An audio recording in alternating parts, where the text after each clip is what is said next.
I thank him because it wasn't an alarm clock that woke me up this morning. God touched me this morning. And he touched you this morning. And I just know that everyone knows the day is. It's Father's Day. And we're going to talk about fathers, but I don't know if you're really ready for the message this morning. But before I go there, I want to give you a few things that you already know just to enlighten you a little more. Father's Day is the third Sunday in June. Now, what happens with Father's Day? We celebrate it for the contributions fathers and father figures make to their children. Traditionally, fathers act in a protective, supportive, and a responsible way toward their children. And that's true.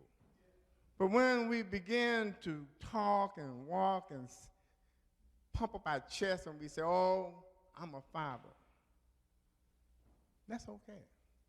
You can use those words, but do you really understand what it is to be a father? And I think about what a father is supposed to do. We have a job to do as a father, which takes me to Proverbs 1:8. It says, my son, hear instructions of your father, and do not forsake the laws of your mother. When I think about that, hear, my son and daughter, your father's instruction, not only your earthly father, your heavenly father. No, some of us have problems with anyone telling us what to do. We get to a certain age and we feel that we're grown. But we don't want to accept the responsibility of an adult. We want to be grown when we want to do certain things, but we want to revert back to a child when it comes to providing. You want someone to provide for you. Then it takes me to Proverbs 13:22. Father, a man should leave inheritance. Now, a lot of times when you hear about inheritance, you think about money. And money's okay.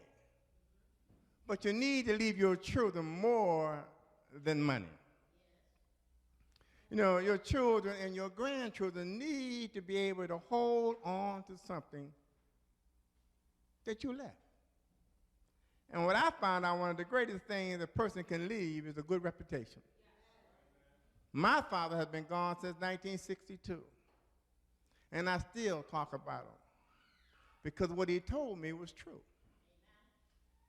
And he paid a price for being a man. Everyone did not agree with the way he raised his two children. But he raised us up in Sunday school.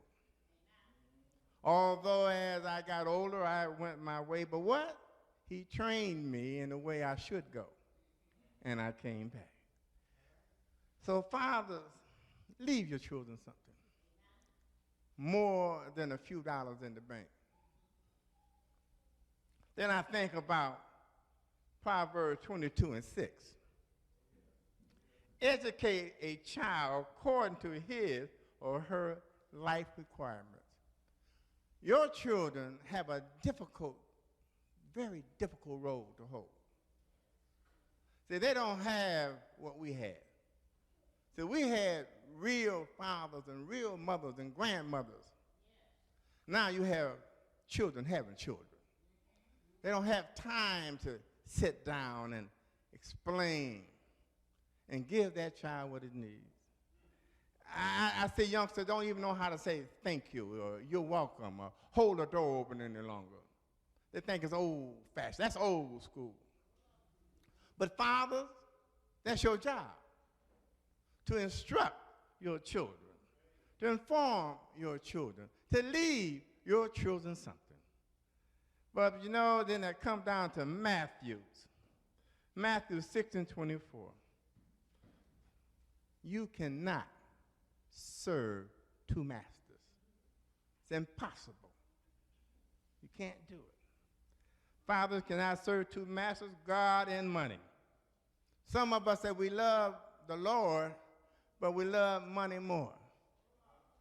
We'll forsake God for the money. Yeah, I love him, but if I take this road here, if I travel this road here, I can get this much money. That's not going to get you the glory. You only can serve one master. So choose the one you want to serve, and then you pay the price. But then we go down to the one I like the best. It's Matthew 7:13. You know, when I think about that, it's something that touches my heart. The narrow way.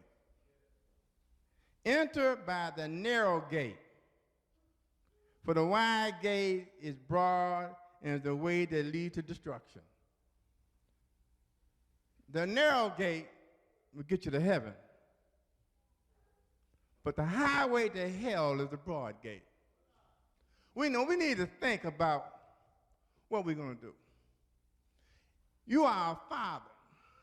Your job is to tell your child what is right, not necessarily what your child want to hear. See, sometimes we tell, I don't want to offend my child.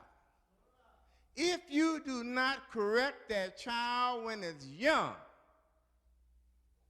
see, when a twig, a branch off a tree, when it's young, you can take it and you can bend it. But if you let it leave, I have a person I call my partner. He went in the backyard one day, and he kept pointing to a tree, I thought. He said, that's not a tree. He said, that's a weed. But he didn't take care of that weed when he should have, and it grew up to be just like a tree. Now he has to spend some money to get rid of it. But if he would have took care of it when it was a weed, he wouldn't have to stay out there a whole day and a half trying to get rid of it. If you walk with your child, if you talk with your child, if you counsel with your child when it's young, you won't have to worry about your child trying to beat you when you get old. Now I think about my mother. My mother was 5'1" at best. But I was scared to death of my mother. I believe my mother would have done what was necessary to keep me in line. Well, some of you don't want to give your children any instructions. Well, you know, Johnny's so cute. Let's look at him. Oh, Mary, that's so fine. You know, listen, there's cute and fine folk born every day. And they die every day. Some very young. If you would instruct your child when it was young, maybe that child wouldn't have gone in the direction. That children are going to do something. I tried a few things, but you know what? There are certain things I never tried because I believed that I was going to hell. And I don't want to go to hell. You should not want your child to go to hell. So what you need to do is instruct your child. You need to sit down and talk to that boy, talk to that girl, and explain to him. I don't care what your friends are doing.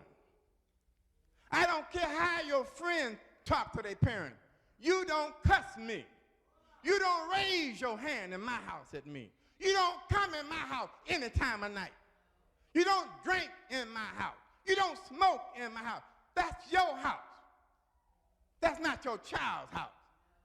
But some of you are so scared, you think he'll put you. Listen, I feel this way. If you train that child as a child, and you put the fear of God in that child's not going to raise his hand at you. Some of you want to be friends to your child.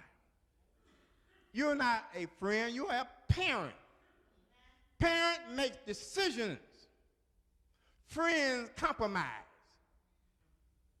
Friends sometimes lie for you. But a parent who really wants to be that father will walk the walk of a father. That means you don't do anything in front of that child. And you correct that child. I know times have changed.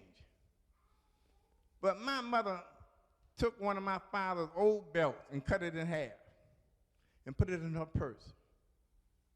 And she said, when we used to go downtown, I said, we're going downtown. I'm not buying you anything. She said, nothing. I said, nothing. Don't touch nothing. And don't show out, because where you show out, I'm going to show out.